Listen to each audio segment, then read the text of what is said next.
Bismillahirrahmanirrahim. Alhamdulillahi rabbil alamin. Wassalatu wassalamu ala rasuli rabbil alamin. Nabiyyina wa habibina wa qudwatina Muhammad ibn Abdullah wa ala alihi wa sahbihi wa man sar ala nahjihi wa ihtada bihadihi wa istanna bisunnatihi la yaumiddin. Amma ba'du. Muslimin dan muslimat, para pelajar, para penonton sekalian, Assalamualaikum warahmatullahi wabarakatuh. Alhamdulillah, kita panjatkan syukuran kepada Allah Azza wa Jalla kerana dengan limpah kurnia Allah kita dapat meneruskan pengajian kita dalam tafsirul Quran Surah Asy-Syu'ara. Surah Asy-Syu'ara, surah yang ke-26, juzuk yang ke-19. Juzuk yang ke-19. Sambungan kita pada kali ini bermula ayat 141, iaitulah kisah Nabi Saleh berhadapan dengan kaumnya, iaitu kaum Samud. Kaum Samud. Kaum Samud ini macam geng dia juga, kaum Ad. Orang-orang yang kuat-kuat, gagah perkasa, yang sana duduk di padang pasir, dia duduk bina menara di atas bukit. Ia ni dia tak main padang pasir, dia masuk dalam bukit. Bukit jadi rumah. Ini kata hebatnya puak-puak dia ni. Orang Kelantan kata gedebelnya puak-puak Ad dengan Samud. Kerana itu Allah Ta'ala ulang balik cerita dia, kerana dia dekat dengan pengajaran kepada geng-geng Quraisy yang duk menentang Nabi sallallahu alaihi wasallam. Cuma beza dengan kaum Ad dengan Samud ni, Samud kita tengok dia minta cabar Nabi Saleh, minta tanda, minta mukjizat, maka keluar unta. Tetapi dua-duanya dibinasakan oleh Allah Azza wa Jalla dengan cara yang berbeza. Kaum Ad dibinasa dengan angin sorsorin atiyah. Kaum Samud ni pula dibinasakan dengan sayhah, tempikan suara, pecah telinga. Walaupun mereka duduk dalam bukit, tapi suara itu boleh masuk. Ini di antara mukjizat yang pelik yang berlaku kepada mereka. Baik, kita mula dulu dengan bacaan bagi jemaah yang ada tafsir pimpinan Ar-Rahman edisi Jawi. Sila buka muka surat 790. Muka surat 790 bermula ayat 141. Dan cerita Nabi Saleh dengan kaum Samud ini berakhir wa inna rabbaka lahuwal azizur rahim, ayat 159.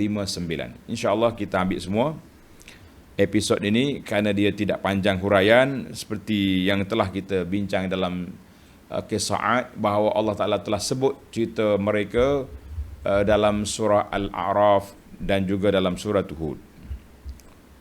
Jadi kaum Samud ini juga sudah pun dicerita dalam surah-surah yang lepas. Mari kita baca ayat. A'udzu billahi as-sami'il 'alim minasy syaithanir rajim. Kazzabat Samudul mursalin.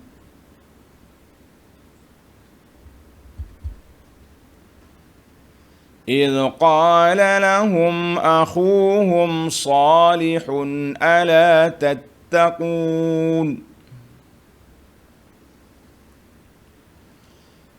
إني لكم رسول أمين فاتقوا الله وأطيعون وما أسألكم عليه من أجر إن أجري إلا على رب العالمين أتتركون فيما هاهنا آمنين في جنات وعيون وزروع ونخل طلعها هضيم وتنحتون من الجبال بيوتا فارهين فاتقوا الله وأطيعون.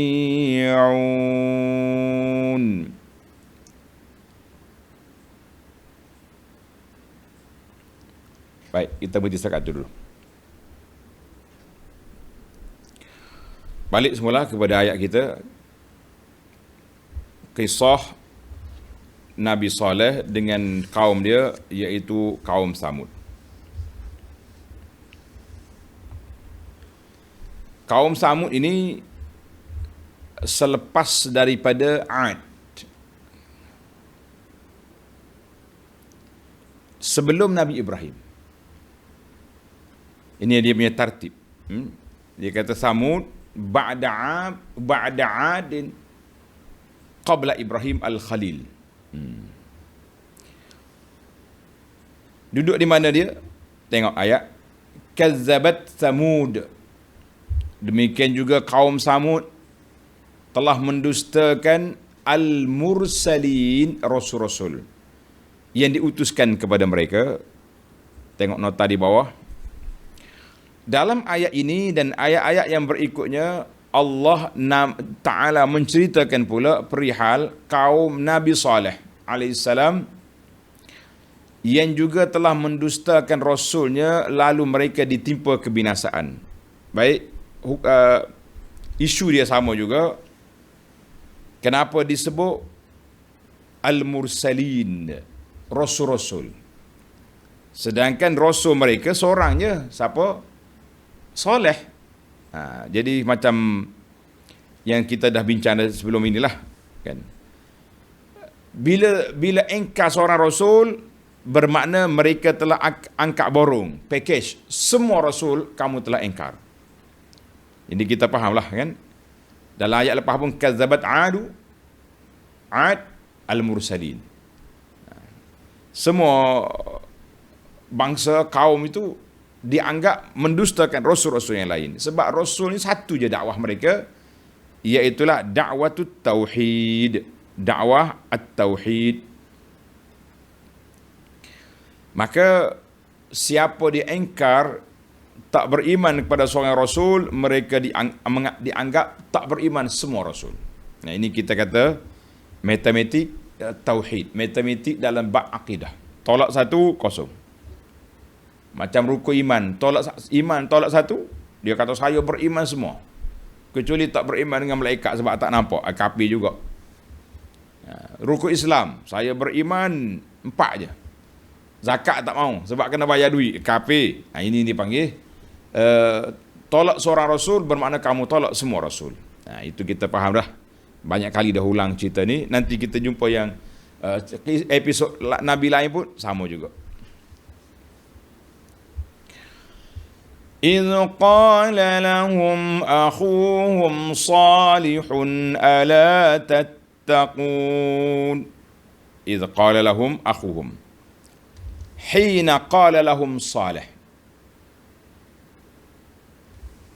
Ketika saudara mereka Nabi Saleh. Jadi di sini ulama tafsir kata akhuhum fin nasabi. Saudara mereka dalam keturunan, sebab Nabi Saleh ni daripada kaum Samud juga. Maka fahum ya'rifuna sidqahu wa amanatahu wa syafaqatahu alaihim. Mereka kenal Saleh, kenal orangnya, kenal keturunannya, kenal anak beranak dia. Mereka tahu benarnya dia, amanahnya, jujur dia ni. Lemah lembutnya Saleh ni orang baik. Saleh kata apa? Ala tattaqun. Hendaknya kamu mematuhi perintah Allah, bertakwa dan menjauhi larangannya. Sama je dakwah dia.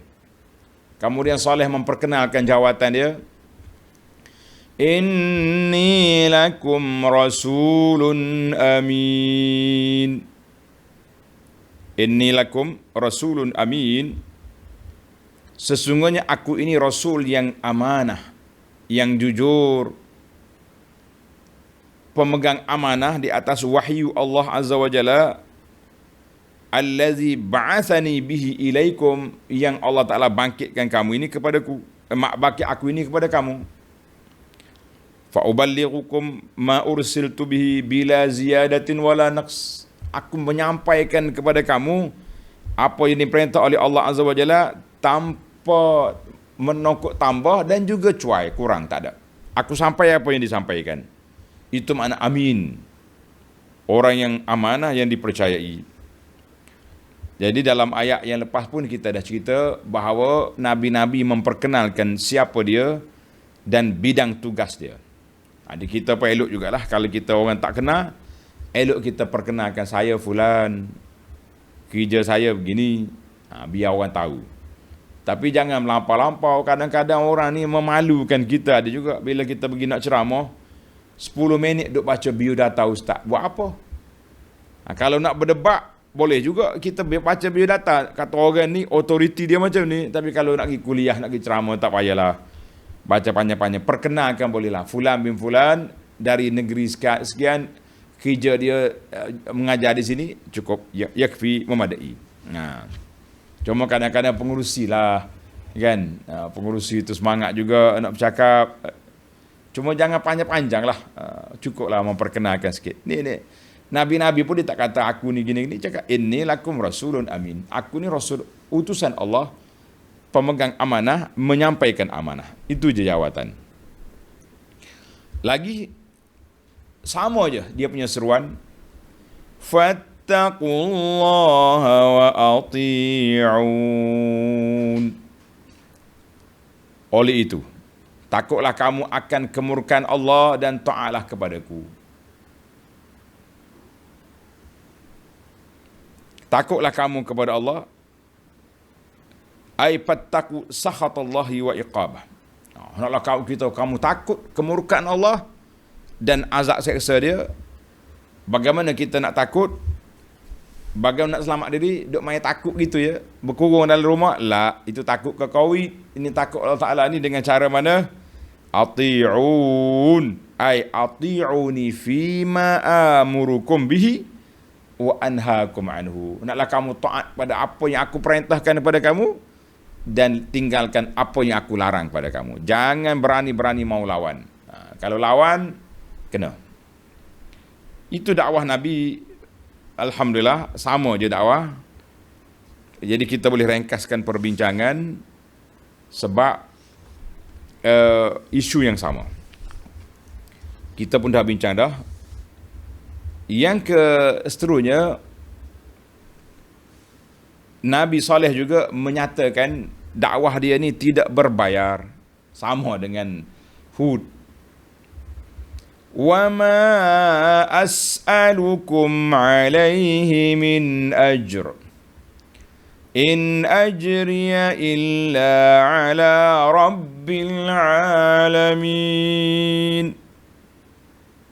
Wa ma as'alukum alaihi min ajrin, dan aku tidak meminta kepada kamu sebarang upah mengenai apa yang aku sampaikan ini dari Tuhanku. In ajriya, balasan aku, illa ala rabbil alamin, hanyalah terserah kepada Tuhan sekalian alam. Balasan akunya ke mana? Kita serahlah kepada Allah Azza wa Jalla. Itu balasan. Maknanya Nabi-Nabi ni sama je, kerja dia, dakwah dia semuanya lillahi ta'ala, percuma, tidak berbayar.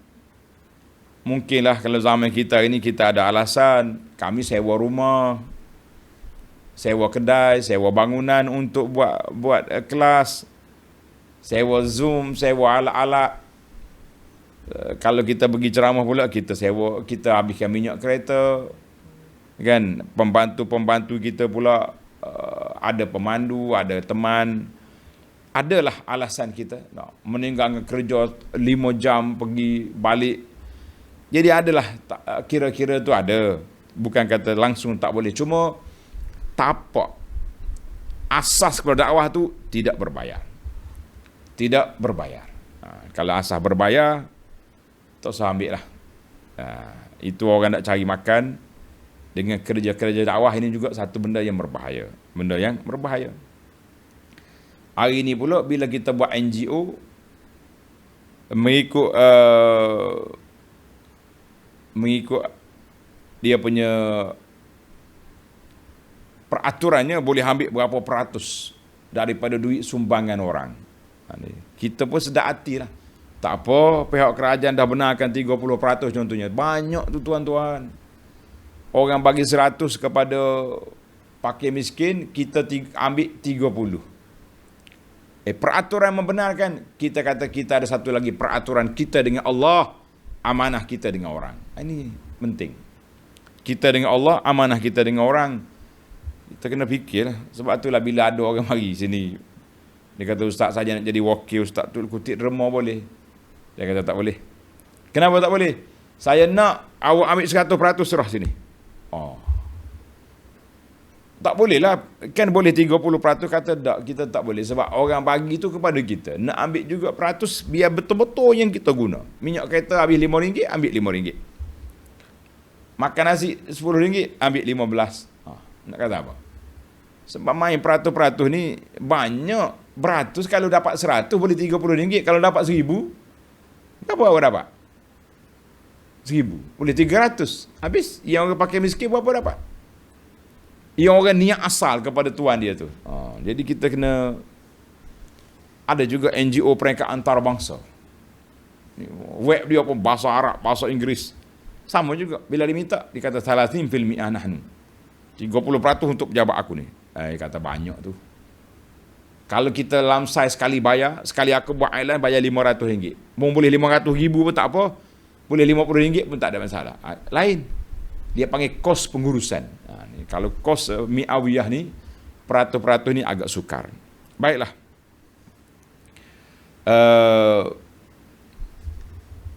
Ini kerja dakwah. Tapi kalau kerja hak dunia, awak nak pergi belajar, itu silakanlah. Kita kena letak dakwah kita ni, dia ada satu sentuhan tersendiri. Iaitulah keikhlasan kita kepada Allah Azza wa Jalla. Nabi-nabi itu dakwah mereka. Walaupun begitu, mereka tetap ditentang oleh musuh dia. Allahul musta'an. In ajriya illa ala rabbil alamin. Urusan aku, pahala, balasan aku serah kepada Allah Azza wa Jalla. Baik. Selepas daripada muqaddimah yang sama, dakwah-dakwah yang kita dengar, Nabi Saleh, Nabi Nuh, dakwah dia sama, seruannya sama, isu berlainan. Setiap Nabi ada penyakit yang tersendiri. Jadi penyakitnya, penyakit kaum Ad, duk main bermegah-megah dengan binaan. Penyakit kaum Samud ni apa penyakit pula? Dia, maknanya setiap Nabi, kita akan jumpa. Lepas pada ni Nabi Lut pula. Penyakit kaum Lut ni ada penyakit dia sendiri. Penyakit kaum Ashabul Aika, Madian, penyakit dia mengurangkan sukatan dan timbangan. Kenapa? Allah SWT ceritakan kepada kita setiap kaum ada penyakit sendiri. Sebab penyakit-penyakit ini bila dikumpul, terkumpullah amradul mujtama'. Terkumpullah penyakit masyarakat. Nanti di akhir ayat nanti surah kita kumpulkan kategori penyakit yang dihadapi oleh nabi-nabi mereka untuk kita buat analisa bahawa setiap penyakit itu ada dalam masyarakat kita. Mari tempat kita ini semua ada. Kurang sukatan timbangan ada. Nanti sampai di kisah Syuaib kita cerita. Hak suka buat binaan-binaan dengan kemegahan maujud, ada. Yang tak dengar kata, suka nak orang panggil sabotaj, projek-projek yang besar seperti ni, kaum Samud sembelih unta Nabi Saleh. Ada pengorbanan kepada hak masyarakat, hak negara, ada. Kita nak apa? Maknanya ni kaum Lut, LGBT maujud. Penyakit masyarakat terkumpul apabila diambil daripada penyakit yang telah melanda umat-umat dulu. Kerana itulah Rasulullah sallallahu alaihi wasallam sabda dalam hadis, la tattabi'unna sanan man kana qablakum. Kamu akan ikut perjalanan tingkah laku, perangai, perangai orang dulu, hazwan bihazwin. Selangkah demi selangkah. Shibran bishibrin, jengkal demi jengkal. Allahu akbar. Mana Nabi kata ukur dia jengkal dengan selangkah, setapak demi setapak, kamu akan ikut perangai dulu. Ada di mana ada penyakit orang dulu, adalah zaman kita ini. Terkumpul dia panggil. Sudah jadi package. Package amradil mujtama'. Amradil ummah, penyakit-penyakit yang melanda masyarakat, yang melanda umat ini terkumpul. Baik, mari kita tengok penyakit kaum Samud. Nabi Saleh tegur mereka dengan 3 perkara. Tegur 3 perkara. Tengok ayat teguran yang pertama, ayat 146. Atutrakuna fima hahuna aminin. Puak-puak Samud, adakah kamu fikir bahawa kamu akan dibiarkan sentiasa bersenang-senang dalam nikmat-nikmat yang ada di dunia ini? Mu fikir macam tu ke? Mu ingat, tengok ni, setelah Nabi Saleh menegaskan bahawa dia menjalankan amanah, tidak ada khianat, tujuan aku nak menyelamatkan kamu daripada seksa Allah Azza wa Jalla. Kamu diseru supaya menyembah Allah, tinggalkan berhala dan segala benda syirik, dan kerja aku pula lillahi ta'ala, tak ambil upah. Maka di situ bermulalah teguran. Yang tadi dakwah, yang sekarang ni teguran Nabi kepada kaum dia. Samud, adakah kamu fikir, atazunnun, bahawa Allah akan biarkan kamu menikmati nikmat-nikmat yang kamu ada sekarang ni, bersenang lenang dalam nikmat yang ada di dunia ni? Dia kebetulan pulaknya puak-puak Samud ni pun orang yang senang lenang juga. Rumah dia buat daripada bukit. Dia ambil bukit, tanhituna minal jibali buyutan. Jadi orang hebat-hebat. Dia istana dia tak main buat dengan kemah-kemah, main kulit kambing lah, bukit. Allahu Akbar. Dia punya kemah hebat. Mengingat mu boleh selamat. Aminin minal maut, aman daripada mati, ataupun aman daripada azab seksa Allah Ta'ala. Ada setengah ulama kata minal mauti wal azab. Dua-dua sekali kamu rasa aman, tak takut apa-apa. Duduk bersenang-senang dalam nikmat.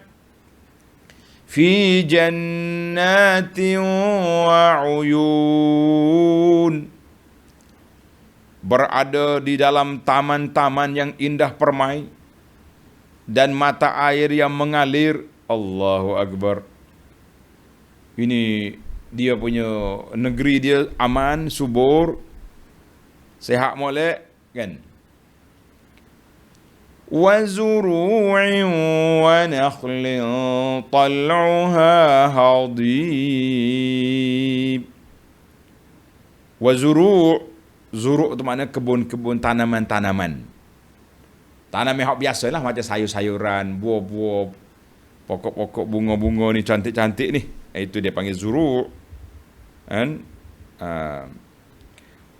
Wa nakhlin, dan pokok tamar, kurma. Mana pokok tamar tu pokok yang mewakili golongan spesies yang besar. Tal'uha hadim, masya-Allah, yang buah mayangnya halus lembut. Comel pokok tamar. Allah. Ibnul Jauzi kata, ulama nak hurai masalah hadim Hadhi ni berapa masalah dia?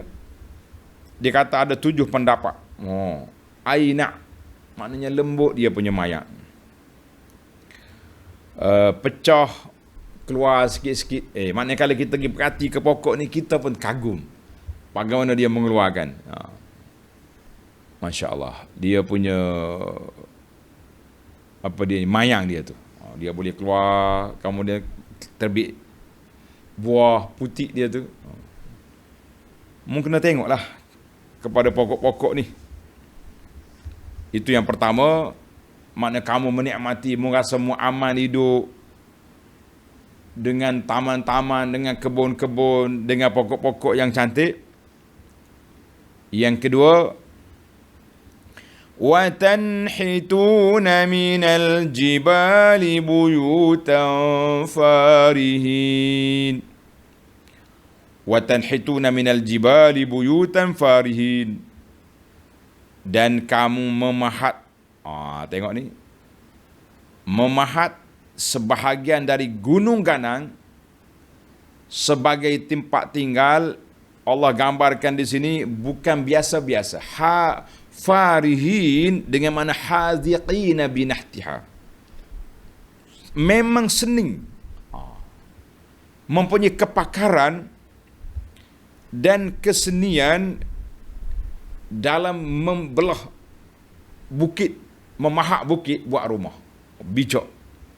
Memang cantik tuan-tuan. Sampai hari ni pun di Madain Saleh, nama dia Madain Saleh, Bandar Saleh, sampai hari ni masih ada lagi bangunan-bangunan, bukit-bukit yang dipahat. Cantik.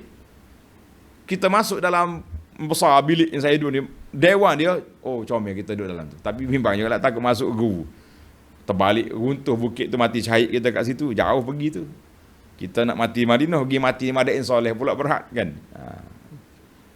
Tuan-tuan yang belum pergi, boleh lah kalau nak tengok, mengambil pengajaran. Walaupun tidak digalakkan kita pergi ke tempat-tempat golongan yang dibinasakan oleh Allah Azza wa Jalla. Dia panggil, kita tak galak melancung ke tempat yang orang-orang yang diazab. Tidak digalakkan. Tapi sekadar kata ulama, sekadar kita lalu nak tengok bagaimana Allah gambarkan watanhituna minal jibal, mereka ini telah memahat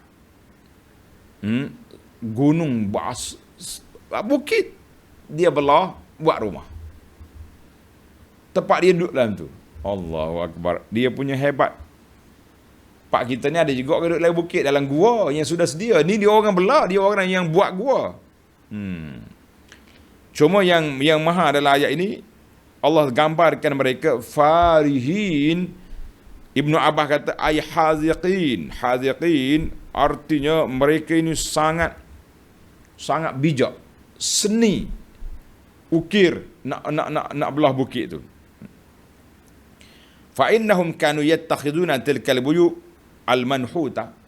Mereka jadikan rumah-rumah yang dipahat bukit itu asyaran wa bataran wa abathan. Ini punca. Sombong, takabur, dan tak perlu pun duduk dalam kemah boleh. Min ghairi hajatin ila suknaha. Mana mereka sebenarnya tak berajak mana, cuma rumah besar tu dia ambil untuk nak bermegah-megah. Mana dia tu? Dalam istana dia atas bukit tu. Bukit sebutir bukit tu. Duduk situ. Hebat. Mana orang kampung-kampung ni bukan duduk dalam bukit jugalah. Duduk dalam kemah-kemah juga. Jadi yang duduk di sana siapa dia? Orang hebat-hebat. Ketua-ketua besar. Kata Al-Biqai, muzhirin an-nashat wal quwwah. Ada tujuan dia kerana nak bermegah-megah, nak menunjuk-nunjuk, dan nak menunjukkan kekuatan. Kita nak ada kekuatan, bukit kita boleh belah. Allahu Akbar. Panjanglah dia punya huraian para ulama, lebih kurang ya. Lebih kurang je, sombong, angkuh, bijak, seni, ada belakang. Kata di Nabi Saleh, fattaqullaha wa ati'un. Fattaqullaha wa ati'un. Oleh itu takutlah kamu akan kemurkaan Allah dan taatlah kepadaku. Setelah dia tegur kaum dia yang sombong-sombong, yang angkuh-angkuh ni, Saleh kata apa? Taatlah kepada Allah, ikutlah apa yang aku ajar. Kalau kamu nak selamat, kalau kamu nak aman, nak jaga rumah-rumah kamu itu, ikut beriman. Kalau tidak, kamu akan dibinasakan nanti. Untuk maklumat kita, melengkapkan gambaran tentang rumah mereka, tuan-tuan dan puan-puan, tanda ayat surah Al-A'raf 74. Allah kata, wa bawwa'akum fil ardi tattakhizuna min suhuliha qusuran wa tanhituna al-jibala buyuta.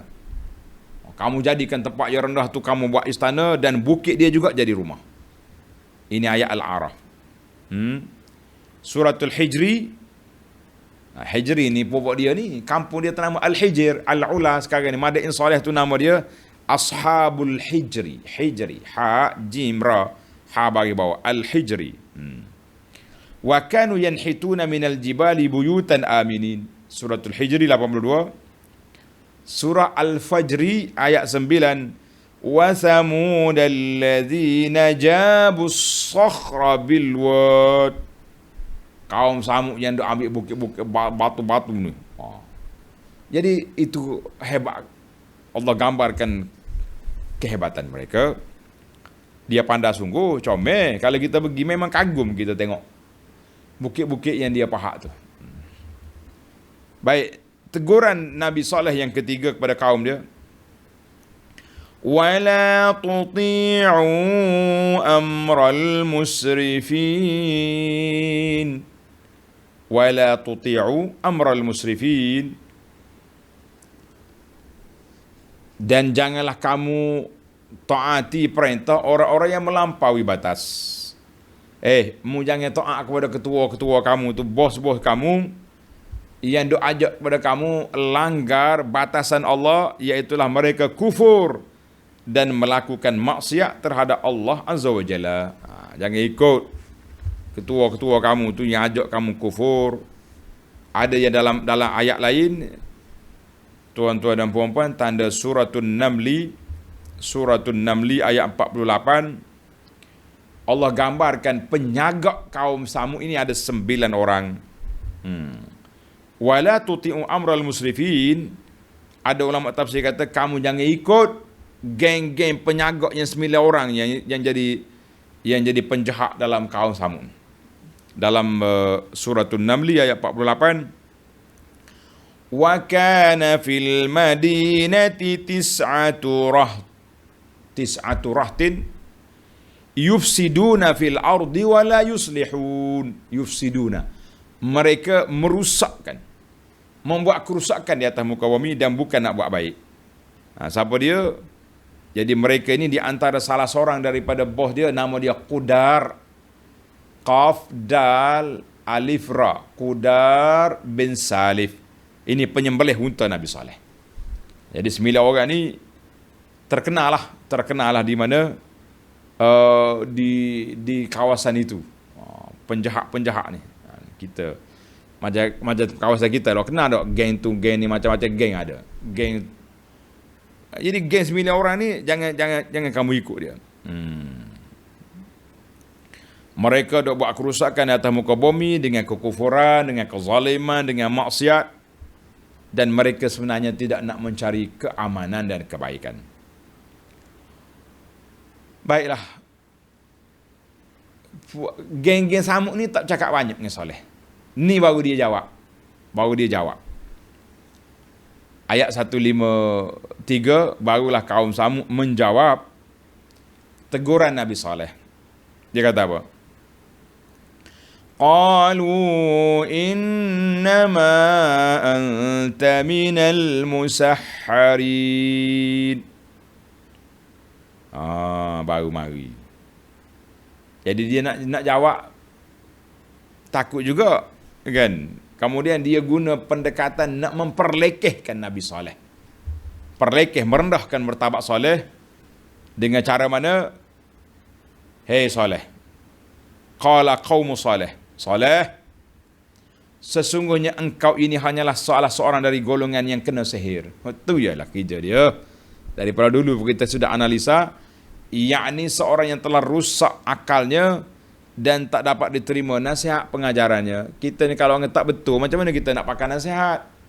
Orang yang menyeleweng, orang yang sewil, kata orang, macam mana kita nak ikut? Mu ni termasuk di kalangan puak tu ni, puak kena sihir ni Saleh.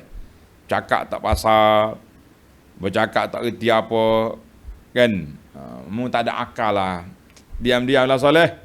Oh, dia punya hujah dia, hujah bodoh lah. Hujah, orang panggil hujah kerah kepala je. Nak lawan dengan Nabi Saleh, itu je. Satu, dia tuduh Saleh minal musahharin, orang yang kena sihir. Hujah yang kedua, tuduhan yang kedua,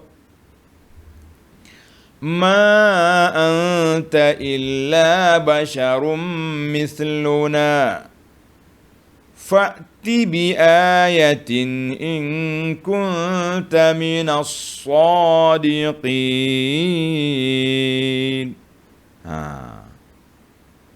Engkau hanyalah seorang manusia seperti kami. Tadi dia kata mu tak betul. Yang kedua ni kata mu orang macam kita juga. Makan, minum sama ya dengan kita. Apa lebih awaknya? Sedap juga dia punya geng-geng ni. Puak-puak penyagak ni jawab kan. Fa'ti bi ayatin in kunta minas sadiqin. Saleh, bawalah satu tanda mukjizat jika betul engkau dari orang-orang yang benar. Kalau betul kau orang benar, bawa tanda bagi. Kita nak tengok. Jadi Nabi Saleh alaihissalam, dia berdoa kepada Allah. Panjanglah cerita. Tengok dalam surah lain ada cerita. Setelah mereka minta, Nabi Saleh pun berdoa. Berdoa kepada Allah Azza wa Jalla, Ya Rabbi, Ya Allah, Ya Tuhanku, bagilah kepada aku tanda benarnya dakwah aku ini, mudah-mudahan kaum ini boleh terima. Semua Nabi bersikap demikian, tamak, nak sangat kaum dia beriman. Cuma Nabi kita, bila dia minta dengan Allah tanda, Allah bagi syarat. Aku boleh beri permintaan orang Mekah ni, tapi kalau mereka tak beriman, aku akan binasakan seperti umat dulu. Nabi kata apa? Sallallahu alaihi wasallam, Nabi kata kalau macam tu tak payah. Tak perlulah. Sabarnya Nabi. Biarlah mereka tak terima hari ni pun, nanti mereka boleh fikir-fikir boleh terima. Tapi Nabi dulu lain. Nabi Saleh dia berdoa kepada Allah SWT. Bila Nabi Saleh berdoa, bukit bergerak. Bergerak, keluar anak unta. Tengok ni. Saleh pun kata, tengok ayat 155. Qala hadhihi naqatul laha shirbun wa lakum shirbu yawmin ma'lum. Nabi Saleh berkata, tengok tu, bukit pecah. Ini adalah seekor unta betina, naqah. Betina ni mukjizat yang kamu minta. Keluar tu. Besar, bukan kecil. Di antara cara-cara hidupnya ialah air yang ada di sini, kamu adalah menjadi bahagian minumnya sehari, dan bahagian kamu sehari menurut giliran yang tertentu. Oleh kerana unta ni besar, dia minum air kering, air kolam telaga perigi yang ada di Al-Hijr tu. Jadi hari ni hari dia minum, kamu tak ada air. Besok dia tak minum, kamu ambil air simpan untuk 2 hari. Manusia ni begitulah. Dan hari tak ada air, mereka boleh minum susu unta. Perah susu unta, ya Allah minum. Ini dalam suratul A'raf ayat 73, Allah cerita, qad ja'atkum bayyinatum mir rabbikum telah datang kepada kamu keterangan, kenyataan, bukti dari Tuhan kamu. Hazihi naqatullah. Allah namakan dia naqatullah, unta Allah. Nak muliakan unta tu dia kata unta Allah. Lakum ayah, menjadi tanda kepada kamu. Yang kamu nak sangat tanda ni dia. Fazaruha ta'kul fi ardillah, biarkan dia makan di bumi Tuhan dia. Jangan kacau dia, jangan kena pada dia, jangan. Allahu Akbar. Fazaruha ta'kul fi ardillah. Dalam sambungnya ayat kita ni pula Allah kata apa?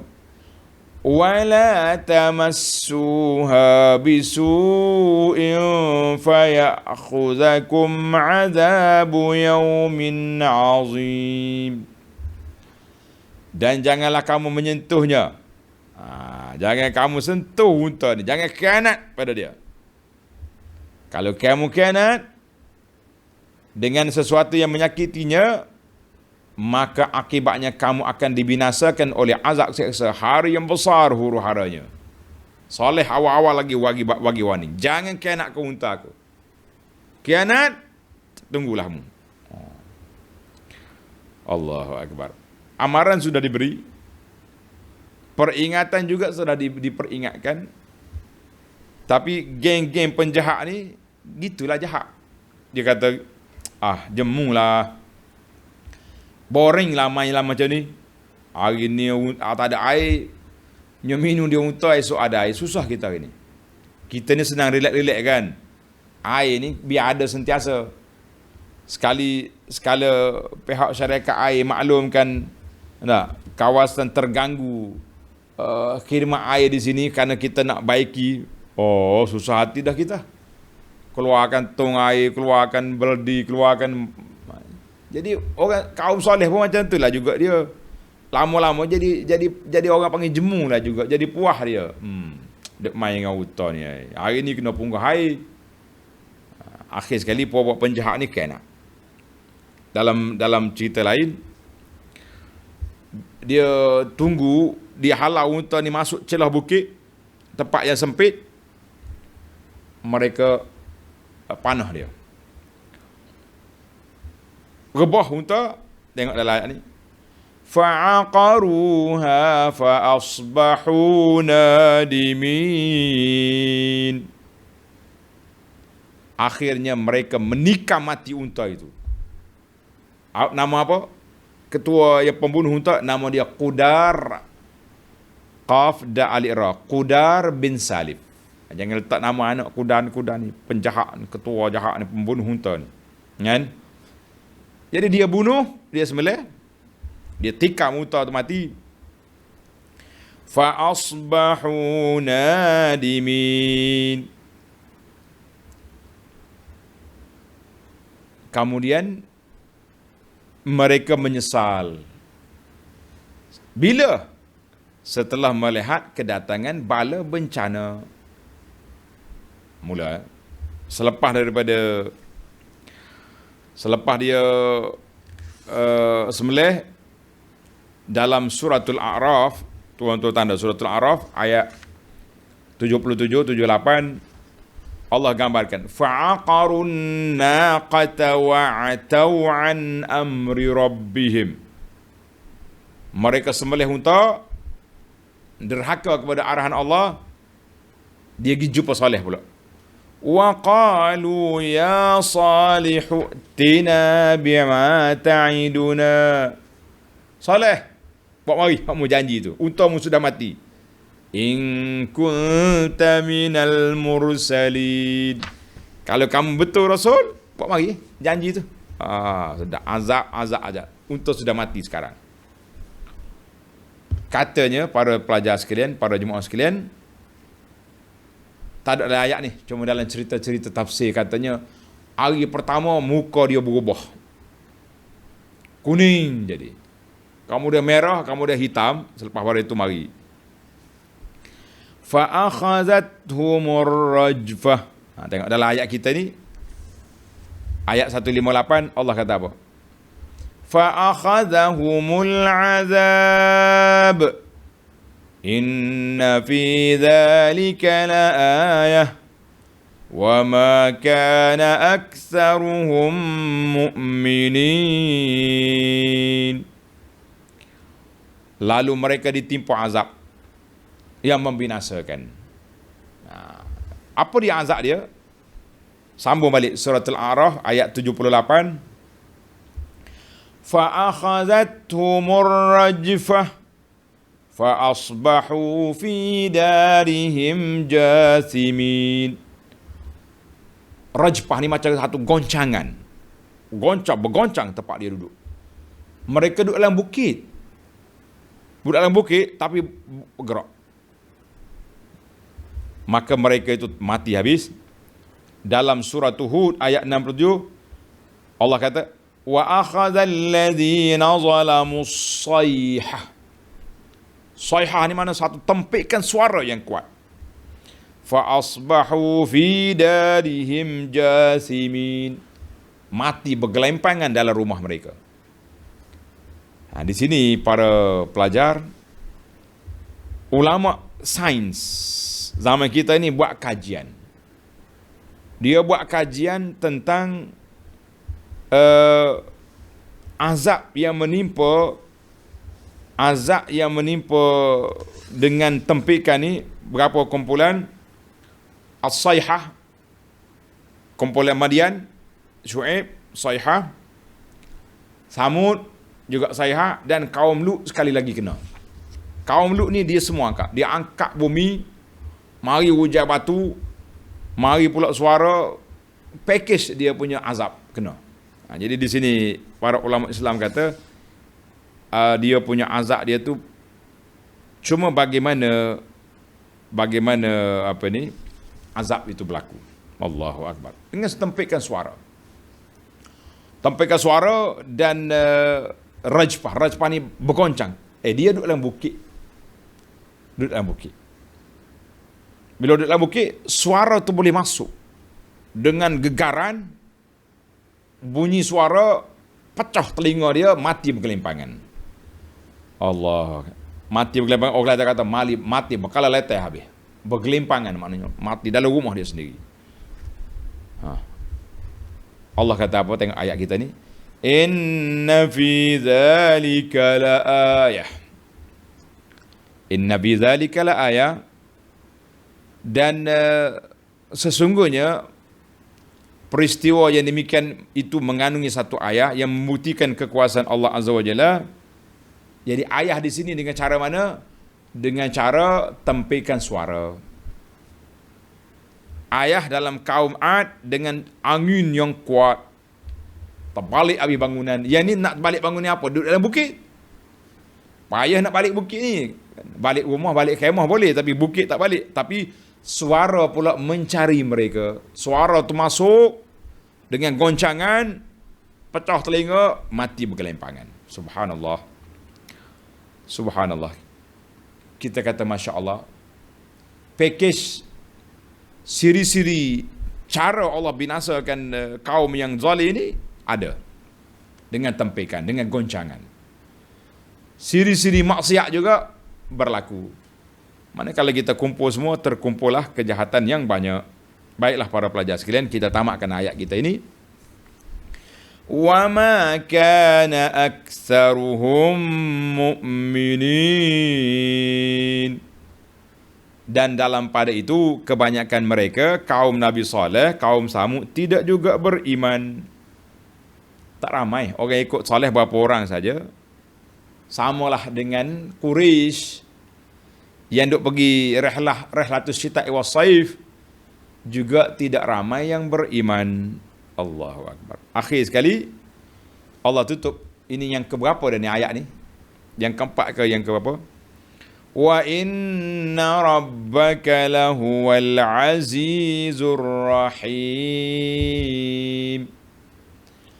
Dan sesungguhnya Tuhanmu wahai Muhammad sallallahu alaihi wasallam, dialah jua yang maha berkuasa. Boleh je Tuhan ambil tindakan segera, mati habis. Mati habis. Siapa? Puak-puak yang menderhaka. Tapi oleh kerana sifat Allah Ta'ala Rahim, diberinya peluang. Nabi Nuh, Nabi 1000 tahun kurang 50. Nabi Saleh berdakwah. Akhir kali mereka sembelih unta, kemuncak sudah kesabaran yang berlaku, maka turunlah azab. Nabi kita Muhammad sallallahu alaihi wasallam berdakwah sehingga dia keluar daripada Mekah. Nabi pergi tunggu Abu Jahal di mana? Di Badar. Kecuali pak saudara dia cerdik. Siapa pak saudara dia? Abu Lahab tak ikut serta, tapi mati juga. Baiklah para pelajar sekalian, InsyaAllah ayat yang ke-160 kita akan masuk kepada episod kisah Nabi Lut. Kazzabat qaum Lut. Kaum Nabi Lut mendustakan Rasul-Rasul. Baik, setelah kita tamat perbincangan dari ayat 141 sehingga 159 ini, kita kutip Al-Fawaid At-Tarbawiyah wal Ilmiyah. Kita ambil beberapa faedah dari sudut pendidikannya, dari sudut ilmunya. Ada beberapa faedah yang saya kutip secara ringkas untuk kita. Ini dipanggil ilmu tadabbur. Yang pertama, bila Nabi Saleh cerita dakwah dia, kita pun tak nak ulang baliklah, kan? Cerita dakwah ni cuma kita masuk kepada nasihat Saleh. Saleh kata, atutrakuna fi ma hahuna aminin. Puak Samud, mu ingat kamu selamat ke dengan pahak bukit, dengan buat rumah dalam bukit ni? Kamu tak kena azab ke? Jawab dianya, kamu duduk dalam keadaan nikmat yang besar, nikmat yang banyak ini. Maka kata ulama tadabbur, fi hadhil ayah, dalam ayat ini menunjukkan betapa besarnya nikmat Allah Azza wa Jalla. Nabi Saleh kata, aminin, dalam keadaan aman damai. Nikmatnya banyak. Kebun-kebunnya luas, subur, airnya ada, rumah-rumahnya besar. Tapi ingat, kalau kamu tak syukur, kamu tak beriman, kamu kufur, habislah kamu punya nikmat. Maka di sini kita kena belajar, para pelajar sekalian, kalau kita dapat nikmat, syukurlah kepada Allah Azza wa Jalla dengan cara yang sebenarnya. Nikmat tak sihat, kita beribadat banyak dengan sempurna, pergi tolong orang. Nikmat ada harta, kita bantu orang susah, kita buat kebajikan, kita buat surau, buat masjid, buat pondok. Nikmat apa saja yang kita nikmat, syukur. Kata di para ulama, bisyukri tadum an-ni'am. Dengan syukur, nikmat kekal. Syukur menjaga nikmat yang ada dan menarik nikmat yang belum ada. Syukur menjaga nikmat yang ada dan menarik, membawa datang nikmat yang belum ada dengan syukur. Baik, yang kedua, fa'aqaruha fa'asbahu nadimin. Mereka sembelih unta, kemudian mereka pun menyesal. Ayat ini tasliyatan likulli da'iyatin. Ayat ini memberi ketenangan, motivasi kepada para pendakwah bahawa kamu akan menghadapi ujian yang gawat, yang getir daripada orang-orang yang tak suka dengan dakwah kita. Maka wajib kamu kena sabar, dan dengan kesabar itu kamu akan tengok nanti penyesalan kepada orang yang menentang. Menyesal nanti. Jadi puak-puak Nabi Saleh selepas dia sembelih unta, dia tengok gelap di langit. Mereka pun ada yang sudah bertukar rupa, pucak dah jadi. Situ ketika kita baru menyesal, oh silaplah kita pergi sembelih unta Saleh.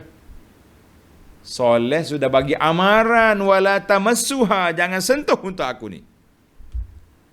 Apa nak buat? Penyesalan yang sudah tidak berguna. Yang ketiga, kazzabat Samud. Samud telah mendustakan al-mursalin.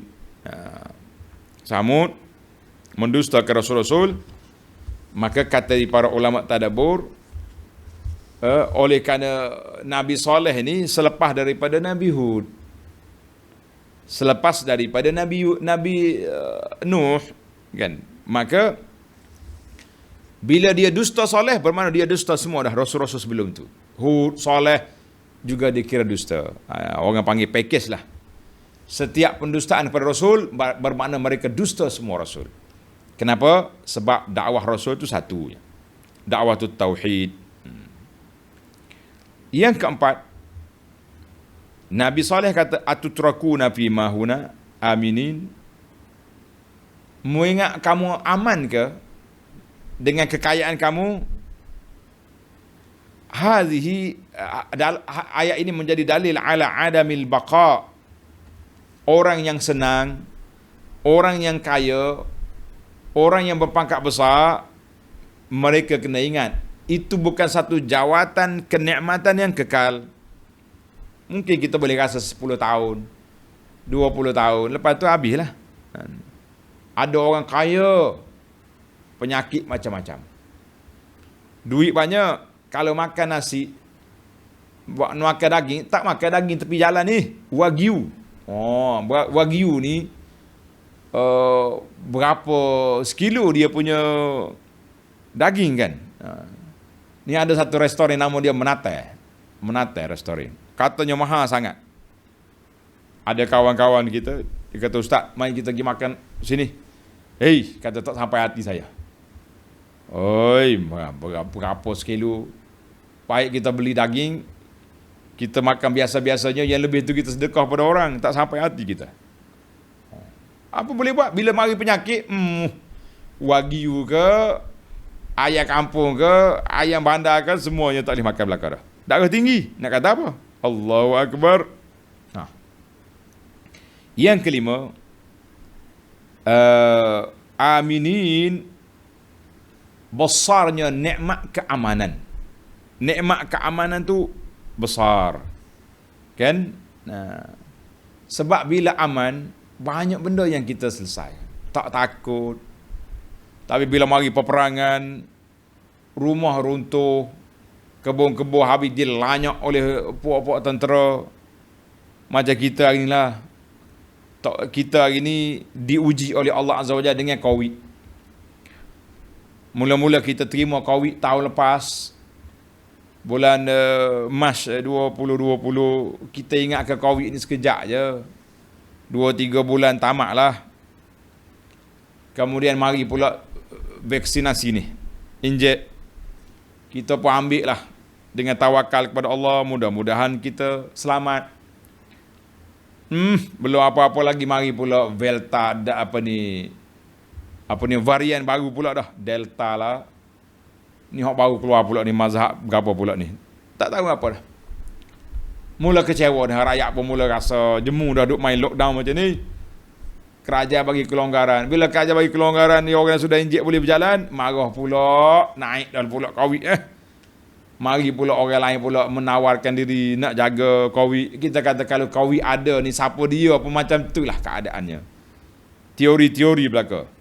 Yang pentingnya nikmatul amni, nikmat keamanan besar. Kita nak suruh kembalikan keamanan dengan apa? Kita kembali kepada Allah Azza wa Jalla. Kembali kepada Allah. Perkasakan amar ma'ruf nahi mungkar. Anda dah baca dulu khutbah nasihat kan, satu masa tu berlaku pandemik, berlaku wabak besar. Jadi orang pergi nasihat ke khalifah, kalau nak hilangkan wabak ni, perkasakan amar ma'ruf nahi mungkar. Bila dia amar ma'ruf nahi mungkar, buang semua maksiat, wabak pun hilang. Kita ni tengah duk macam pandemik macam ni, boleh lagi hantar ahli-ahli sukan yang berpakaian tak sopan. Tak sopan macam mana Abu Anas? Ini sukan antara bangsa. Pakai bikini, lompat depan orang pun satu kesopanan. Apa dia kesopanannya? Kita kata normalisasi. Benda tak sopan ni akhir sekali bersombak dalam kepala kita, menjadi benda tu baik. Macam mana? Patut di saat pandemik ni, berpuluh ribu dah, 20,000 satu hari naik, sepatutnya tidak dihantar ahli-ahli sukan yang memalukan maruah wanita seperti ini. Macam mana? Namai kita tu.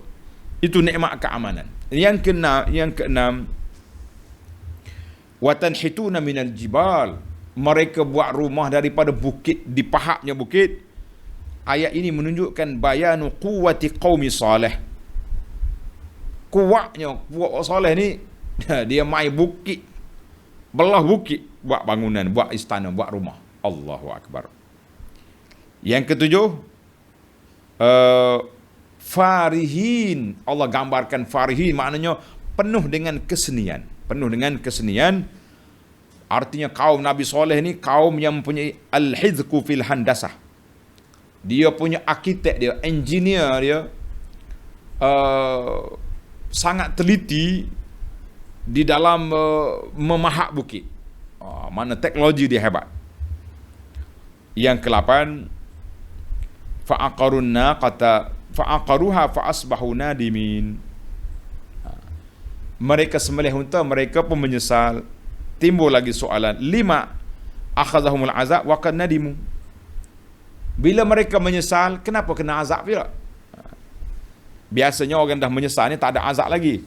Jawab dianya, kata di para ulama tadabbur, mereka menyesal bukan bertaubat. Dia menyesal takut kena azab. Itu bimbang lain. Ada ulama kata dia menyesal ni bukan taubat, tapi dia menyesal takut kena azab.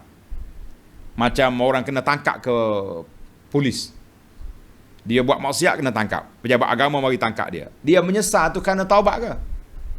Lah, dia menyesal sebab kena tangkap. Itu je.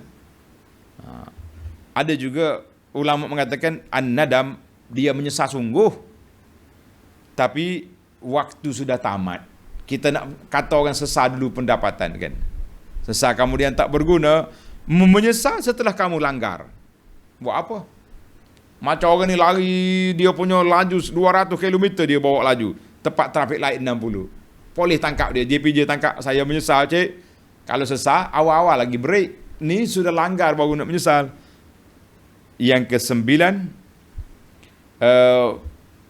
sayhah, tempikan malaikat ni pelik tuan-tuan. Ana baca 2-3 ulasan tentang bagaimana suara, tempikan suara boleh mematikan orang. Mereka pula duduk di mana? Duduk dalam bangunan, dalam bukit. Ini dia panggil ajaib. Jadi kata di para ulama sini tadabbur, dia kata Allah binasakan mereka sesuai dengan keadaan mereka. Kaum Ad, oleh kerana mereka buat bangunan di atas bukit, mari angin terbalik. Allah hantar mari angin. Kaum Samud, dia duduk dalam bukit. Kalau mari angin, tak kena dia. Maka Allah hantar mari satu tentera yang tak boleh disekat. Iaitulah goncangan yang berlaku bila berlaku gegaran. Biasanya bila berlaku gegaran ini akan keluar suara. Suara ini pula suara yang kuat. Bila suara kuat, dia pecah telinga dia, mati bergelimpangan. Masya Allah, tabarakallah. Walillahi fi khalqihi syu'un. Allah SWT berinteraksi dengan makhluk dia mengikut cara yang sesuai dengan keadaan. Ini yang kita kata ilmu tadabbur tuan-tuan. Bila kita tengok, Allahu Akbar, cara binasa pun berbeza, cara maksiat juga berbeza. Allahu Akbar. Yang terakhir sekali, yang ke-10, iaitu dua kaum ini selalu disebut Ad, Samud. Hud, Saleh. Kenapa? Kerana itulah merupakan laluan Quraisy, rihlatus syita'i was saif. Tapi apa boleh buat, hati sudah tertutup, mata sudah buta. Walaupun mereka tengok orang-orang yang kena azab, mereka juga tidak berfikir. Jadi ayat ini menjadi teguran kepada kita para jemaah sekalian, bahawa kita juga kena sedar, kalau kita tengok je azab, tengok je, tak buat apa, apa kita nak buat? Hari ini kita tengok angka kematian yang begitu ramai, 300 orang mati satu hari. Semalam saya tengok sahabat-sahabat kita di pengurusan jenazah, tunjuk, Masya Allah, berpuluh orang mati ditanam, terpaksa gali dengan cash, keluar cash dia panggil apa ni, dengan alat ni. Keluarga nak pergi dekat pun tak boleh, mayat tak boleh dimandikan. Kita kata Masya Allah, tabarakallah. Adakah tidak menyentuh perasaan kita? Orang mati sekadar kita tengok dalam video je, kita tengok dalam internet je, internet pula dalam poket kita, dalam handphone kita. Kita tak terasa nak buat persiapan, mungkin aku juga akan mati di saat yang terdekat. Semalam sahabat saya, Ustaz Qamar, Allah yaghfirlu wa yarfa' darajatahu, muda lagi orang, sakit tapi tak kena Covid, mati. Kita kata Masya Allah, tabarakallah. Kematian tu keliling kelalang kita je. Tak apa, tu di negeri luar, kita negeri ni tak ada, tak banyak apa, 1000 lebih dah semalam. Maka tuan-tuan, ambillah pengajaran daripada semua benda yang boleh menyentuh perasaan kita untuk kembali kepada Allah Azza wa Jalla. InsyaAllah besok kita akan sambung lagi perbincangan kita dalam kisah kaum Lut, ayat 160, insyaAllah. Subhanakallah hamdika, asyhadu an la ilaha illa anta astaghfiruka wa atubu ilaik. Wa sallallahu ala nabiyyina Muhammad wa ala alihi wa sahbihi ajma'in. Walhamdulillahi rabbil alamin. Wassalamu alaikum warahmatullahi wabarakatuh.